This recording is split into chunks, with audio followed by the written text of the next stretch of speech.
Thrust, pressure और Archimedes rotation, जो gravitation 2 part है, इसके न्यूमेरिकल और थियरी दोनों के लिए जाना जाता है। और पूरे चैप्टर में जैसा कि मैंने बताया 4 पार्ट है। पहला जो पार्ट है वो तो है डेंसिटी, जिसको स्मॉल डी या रो से शो करते हैं। दूसरा पार्ट है रिलेटिव डेंसिटी, तीसरा है प्रेशर और चौथा है आर्किमिडीज।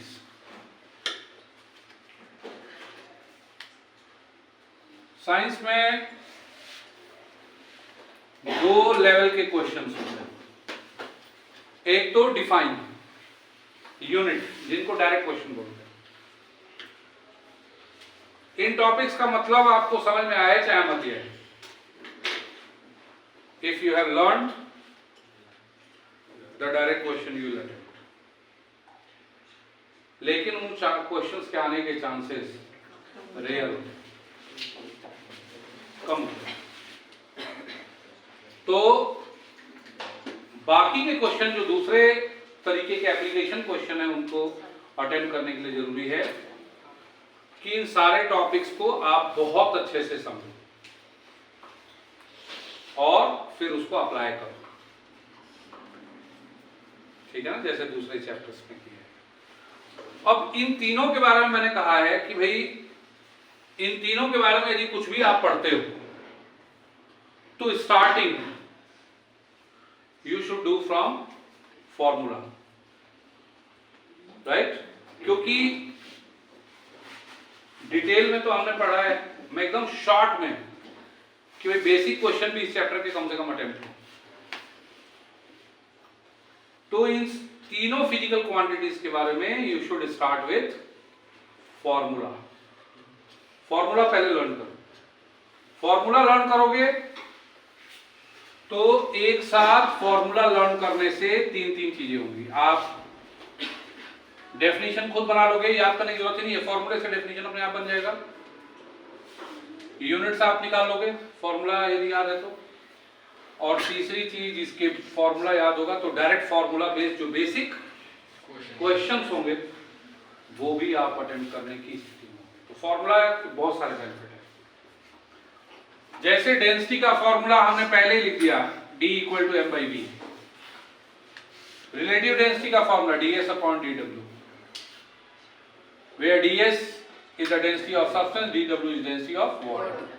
प्रेशर का formula F/A, where force F is force and A is area। अब इसको आप कहोगे कि चलो तो ये तो फॉर्मूला है, फॉर्मूले को यूज करके डिफाइन कैसे करें? तो उसका तरीका बता रहा हूं। मान लो x कोई फिजिकल क्वांटिटी और वो P/Q के बराबर है, तो x को आप डिफाइन कर सकते हो कि x can be defined as it is P कोई ना कोई फिजिकल क्वांटिटी तो होगा, it is P for the unit value of Q, for the unit value of Q। अब इसको आप डेंसिटी के कॉन्टेक्स्ट में लो। D = m/v। m क्या है? मास। v क्या है? Volume. Density is the mass per unit volume या mass of the unit volume, mass of the unit volume. Mass per unit volume बोलो, ये सही है, या mass of unit volume. Okay, definition सबसे आसान तरीका जो हम कर सकते हैं वो बता रहा हूं। अब इतना भी नहीं करोगे तो आपको फिर दिक्कत आनी है। और फिर लास्ट है इसकी यूनिट। यूनिट में SI में निकालो। यूनिट के लिए फॉर्मूला लिखा आपने, ऊपर मास है नीचे वॉल्यूम है। मास की SI यूनिट होती है kg, वॉल्यूम की होती है metre cube, length into breadth into height. क्योंकि SI की बात हो रही है तो लेंथ ब्रेड्थ हाइट किस में लोगे आप? मीटर में। Metre into metre into metre, तो ये हो गया kg metre cube per metre cube या केजी मीटर इनवर्स 3। और सीजीएस में यदि लिखना हो तो D equal to m by v gram per centimetre cube. हो गया इसमें ऑल अबाउट डेंसिटी, हो गया डेंसिटी के बारे में। डेफिनेशन फॉर्मूले से सारी चीज आ गई, फॉर्मूले से डेफिनेशन भी आ गया, फॉर्मूले से यूनिट। अब इसकी डेंसिटी, इसका बताओ रिलेटिव डेंसिटी का फॉर्मूले को ही बोल दो, it is ratio of density of substance and density of water. अब इतना बोलने में कहता है, यदि इतना भी नहीं कर सकते तो क्या करोगे यार तुम? मोमो और पराठा और पता नहीं क्या खा रहे हो, भुर्जी। अबे कबाड़ खाएगा तो दिमाग में कबाड़ ही होगा, भुर्जी जैसा दिमाग हो जाएगा। अबे तो इसको शब्दों में बोलने में कहता है, इसको शब्दों में एक बार तू बोल। RD is equal to D। Equal to formula बोल रहे हो?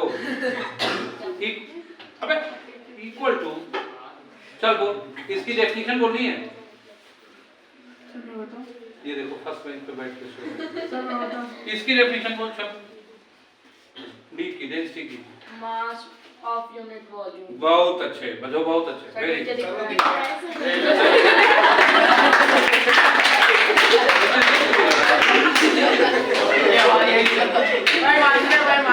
चल अब ये तारीफ कर ईमानदारी के लिए।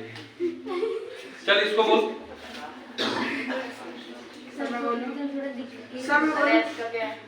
अरे तो ये फॉर्मूले को हमने वर्ड में बोला, ratio of D ratio of density of substance. अब इसकी यूनिट निकालें तो ऊपर भी डेंसिटी है केजी पर मीटर क्यूब, नीचे भी केजी पर मीटर क्यूब, ग्राम पर सेंटीमीटर क्यूब, ग्राम कैंसिल हो जाएंगे। Of course it will have no unit. Tushar तुम इसका डेफिनेशन बताओ।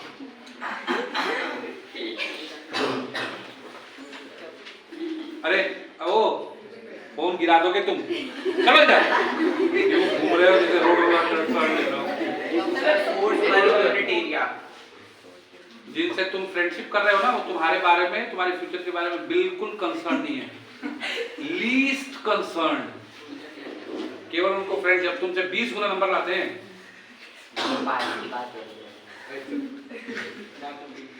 खाली फोर्स पर यूनिट एरिया, जैसे मास पर यूनिट वॉल्यूम, तो फोर्स पर यूनिट एरिया या force of the unit area, force acting on the unit area, force apply होगा ना, force per unit area. ये हो गया डेफिनेशन। यूनिट निकालें। यूनिट क्या होगी? यूनिट बोल। SI P equal to F by A। F होता है न्यूटन मीटर स्क्वायर, न्यूटन पर metre square, which is also called pascal. फिर बात है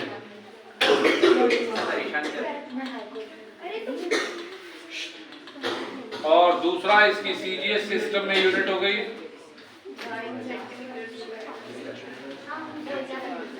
डाइन पर सेंटीमीटर स्क्वायर।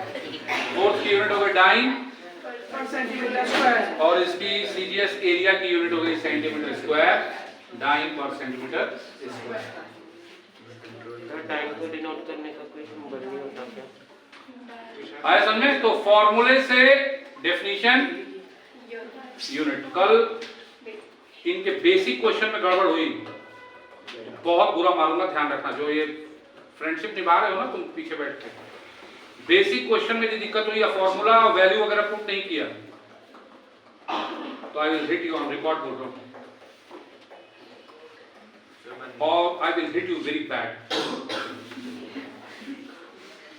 टफर कहीं के, जब इतना नहीं कर सकते हो, माँ बाप के डाकू लुटेरे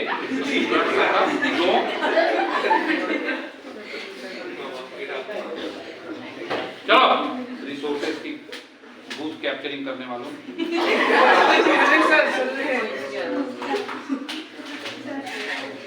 नेक्स्ट है लास्ट आर्किमिडीज। विशाल इधर आओ आप।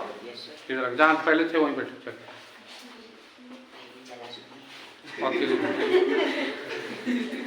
हाँ आर्किमिडीज और लास्ट। अच्छा दूसरी चीज प्रेशर के बारे में कंसेप्चुअल सवाल भी। एरिया आप देख रहे हो डिनोमिनेटर में, तो प्रेशर जो है वो एरिया के इनवर्सली प्रोपोर्शनल, ठीक है ना। प्रेशर जो है वो एरिया के इनवर्सली प्रोपोर्शनल होता है। एरिया ज्यादा होगा तो प्रेशर कम होगा। जैसे मान लो इस पे क्वेश्चन आते हैं कि एक ब्रिक है, उसको किसी सरफेस पे सैंड पे इस तरह से रखा, चलो तुमसे ही पूछो, और एक और ब्रिक है जो उसी सरफेस पे इस तरह से रखा, सेम ब्रिक को, in which case the pressure will be more and where it will be less. तुम बताओ।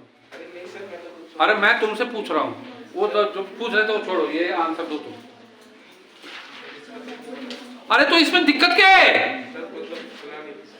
सर मैं बताऊं? क्या नहीं सुना? सर मैं बताऊं? ये तो डायग्राम बता रहा है, इसमें सुनने का कोई मतलब ही नहीं है। प्रेशर किस में ज्यादा होगा ये बताना है। सेकंड में। क्यों? एरिया जो है वो कम है, वही तो पूछ रहा हूँ। और फोर्स किस में? फोर्स भी इसमें ज्यादा लगेगा। एक minute, let him speak. Force ज्यादा लगेगा और प्रेशर सेकंड वाले में ज्यादा होगा। That's what you want to say. अब थोड़ा शांत से दिमाग में रखो। साइंस का मतलब चीजों को रटना नहीं होता, थोड़ा दिमाग शांत से सोचो। सोच के आंसर दे। ओए चुप, सोच के आंसर दे, नहीं तो मारूंगा अभी भाटा खींच के। सोच के आंसर दे, सोच के। दिमाग कॉन्सेंट्रेट, इधर उधर भूल जाओ दुनियादारी। सोचने की आदत ही नहीं डेवलप हुई। हाँ सर फोर्स इक्वल है दोनों में फोर्स इक्वल है, क्योंकि बताना पड़ेगा क्यों है, ये भी बताना पड़ेगा। SST नहीं है कि अलंकार ये लग रहा है, हो गया अलंकार। क्यों? Why the force will be same, आपको बताना पड़ेगा। Force, late him speak. Okay या गो अहेड। सर इससे ज्यादा नहीं आता। नहीं इक्वल क्यों है, मैं तो ये पूछ रहा हूँ। विशाल उधर शिफ्ट हो। हाँ बोलो। सर इससे ज्यादा नहीं आता। नहीं आने का तो मतलब ही नहीं है ना। आपने क्या सोच के बोला, मैं तो वो पूछ रहा हूँ। सर आपने पूछा प्रेशर किसमें ज्यादा होगा? नहीं मैंने ये पूछा फोर्स किस में ज्यादा होगा। सर फोर्स तो इक्वल है। हाँ क्यों इक्वल होगा? सर क्योंकि फोर्स है ना इक्वल है वेट के। और क्या? तो क्यों फोर्स क्यों इक्वल है? वेट के इक्वल है तो उससे क्या हुआ? ये बोल ही नहीं। बताओ, ये मंद बुद्धि इतना नहीं सोच पा रहा, क्योंकि ये डिपेंडेंट हो रहा है दूसरों पे। फोर्स सेम क्यों है?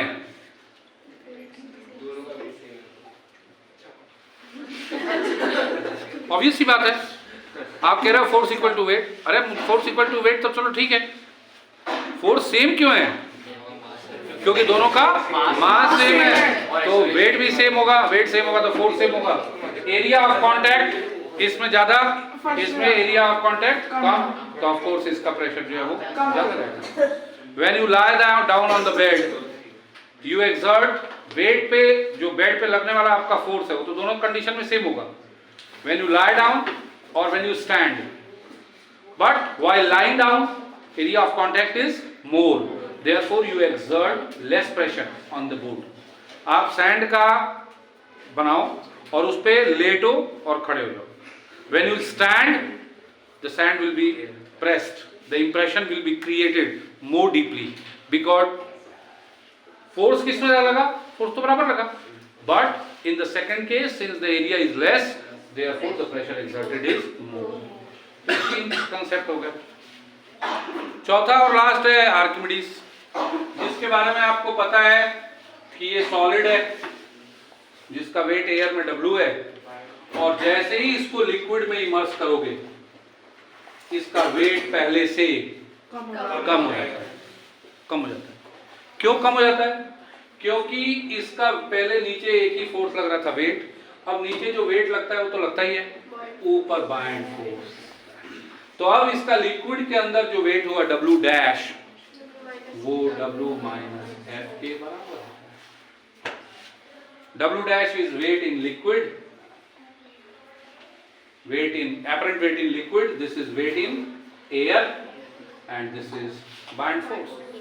यदि मान लो एक सॉलिड का वेट जो है वो एयर में 10 न्यूटन है और लिक्विड के अंदर उसका वेट 8 न्यूटन हो गया, कितना है? 8। तो बायंट फोर्स कितना लगा निशांत? अब यदि बोल दिया कि क्वेश्चन दोबारा पढ़ दो तो जेवलिन तरह थ्रो करके मारूंगा, इसे वापस नहीं बोलूंगा, बस याद रखिए। रवि ना, मैं भी लग रही दे रहा हूँ भाई, लग दे रहा हूँ। ये कहाँ गया तुम्हारा बड़ा पड़ोसी?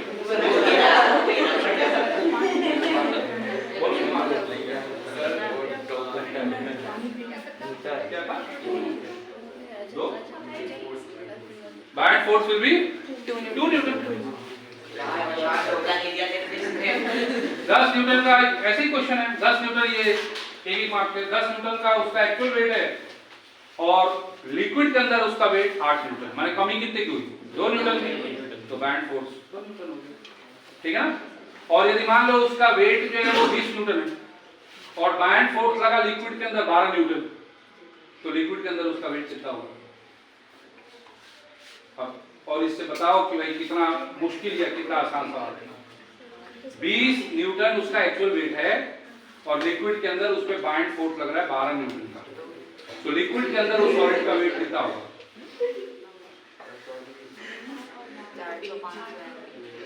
इट विल बी 8 न्यूटन, क्योंकि उसका बायंट फोर्स 12 न्यूटन, इसका मतलब वेट में 12 न्यूटन की क्या होगी? कमी होगी।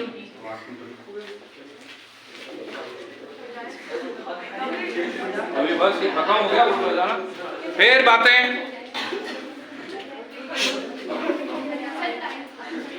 ये जो बायंट फोर्स है सॉलिड जो लिक्विड डिस्प्लेस करता है उस डिस्प्लेस लिक्विड के वेट के बराबर होता है, वेट ऑफ डिस्प्लेस्ड लिक्विड के बराबर होता है। और फ्लोटेशन के लिए जरूरी है, फॉर फ्लोटेशन दो चीजें कि एक तो वेट और बायंट फोर्स। फ्लोट करने का मतलब कि ना it is not sinking, it is in equilibrium.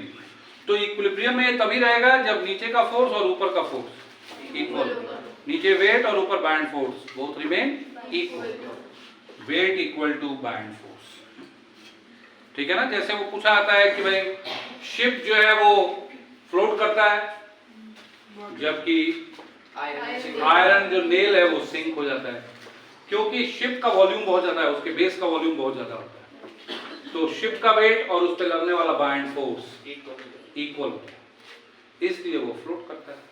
जबकि नेल के केस में उसका वेट बायंट फोर्स से ज्यादा होता है, इसलिए वो सिंक हो जाता है, ठीक है ना? तो फ्लोट के लिए जरूरी है, राइट? और ये कब होगा? आप कहोगे हमें कैसे पता चलेगा कि उसका वेट और बायंट फोर्स बराबर है या नहीं है? इसके लिए जरूरी है कि सॉलिड की जो डेंसिटी है वो लिक्विड की डेंसिटी से कम हो या बराबर हो, तब वो फ्लोट करेगा। सॉलिड की डेंसिटी लिक्विड से कम या इक्वल। कई बार ये पूछ दिया था इस तरह का क्वेश्चन कि एक सॉलिड जिसका मास 500 ग्राम है और उसका वॉल्यूम 400 सेंटीमीटर क्यूब है, वो प्रेडिक्ट करो कि वाटर के अंदर वो फ्लोट करेगा या नहीं करेगा। करेगा तो क्यों करेगा, नहीं करेगा तो क्यों नहीं करेगा, कैसे पता चलेगा? कैसे पता चलेगा? हम क्या करेंगे, उसकी डेंसिटी फाइंड आउट करेंगे। कैसे फाइंड आउट करेंगे डेंसिटी? क्योंकि यही कंडीशन है, सॉलिड की डेंसिटी निकाल लो, आपको पता है फ्लोट करेगा या नहीं करेगा। तो पहले से तो फ्लोट करने के लिए क्या कंडीशन मैंने बता रखा है? फ्लोट करने के लिए मैंने बता रखा है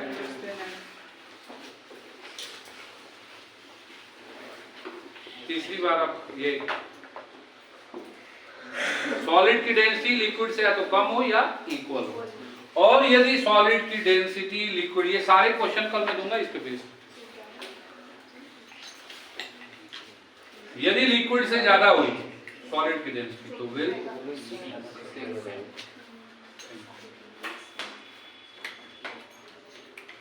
आए समझ में? Is that fine? तो बैंड फोर्स किसके बराबर होता है?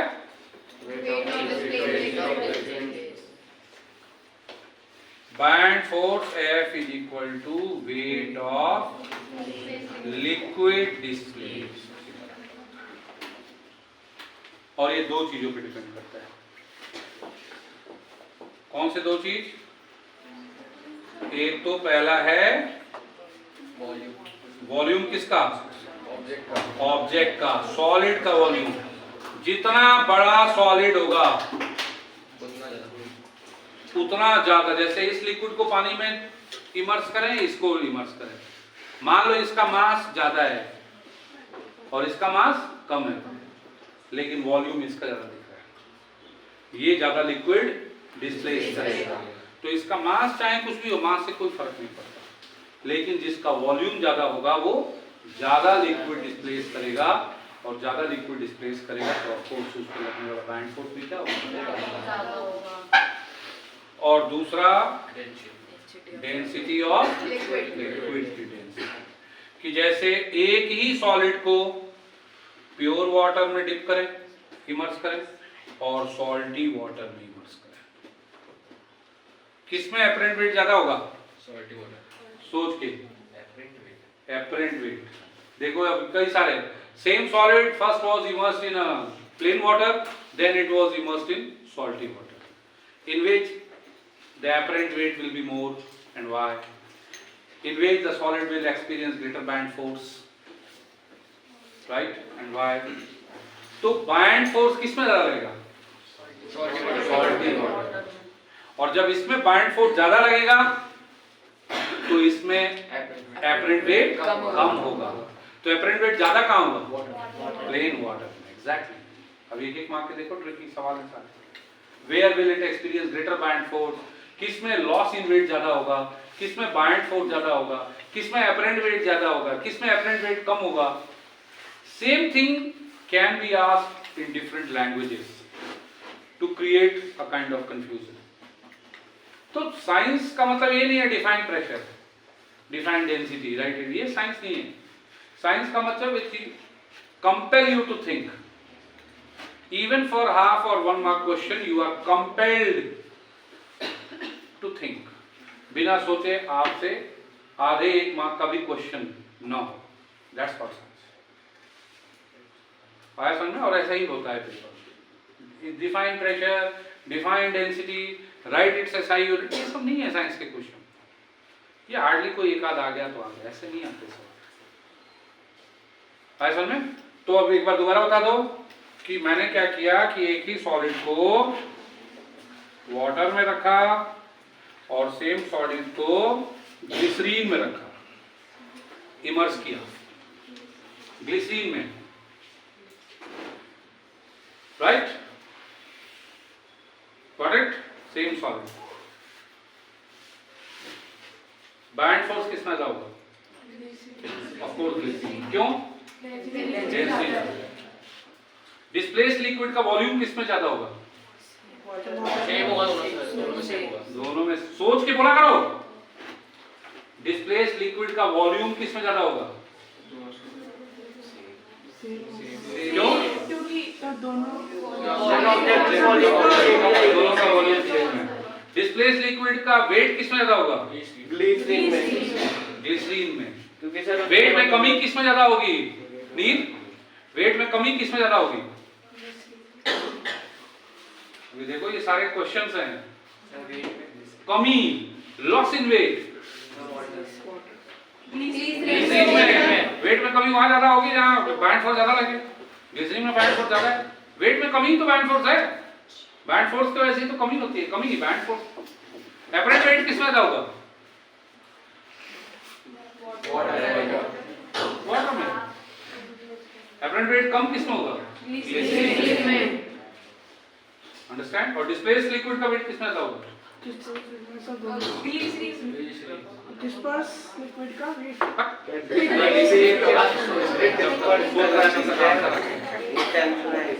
आया समझ में? यही है यार चीज।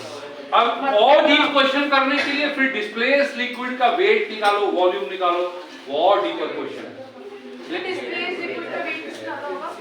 डिस्प्लेस लिक्विड का वेट इसमें ज्यादा होगा, डिस्टिल में ज्यादा होगा, क्योंकि उसकी डेंसिटी है।